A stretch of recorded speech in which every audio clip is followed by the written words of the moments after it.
Well, Congress voted to cut off federal funding for the left-wing community activist group ACORN, and then President Obama signed that into law. We reported on it, and now a federal judge has overturned it.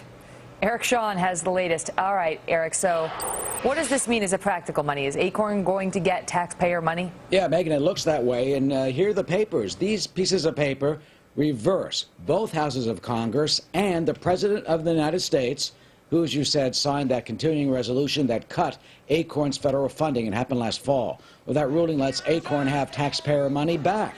Brooklyn Judge Nina Gershon says Congress acted unconstitutionally when it voted to stop ACORN's federal funding.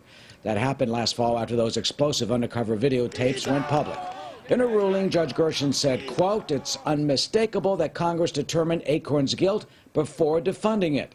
ACORN alone was singled out for adverse treatment," she said. She says that there's a process when federal contractors can be suspended or cut off, and she says that wasn't followed in this case, Megan. All right, so what does ACORN have to say? Well, ACORN's hailing the decision. They say it's an exoneration.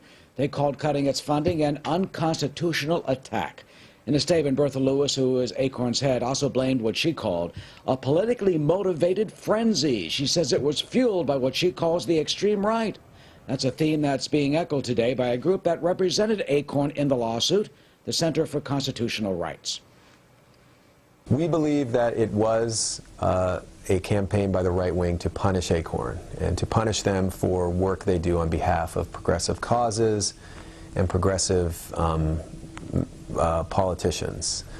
Well, not so, says one noted ACORN critic, Republican Iowa Congressman Steve King.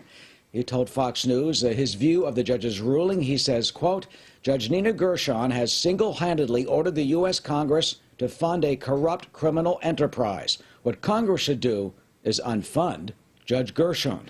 And by the way, there is still some more trouble for ACORN.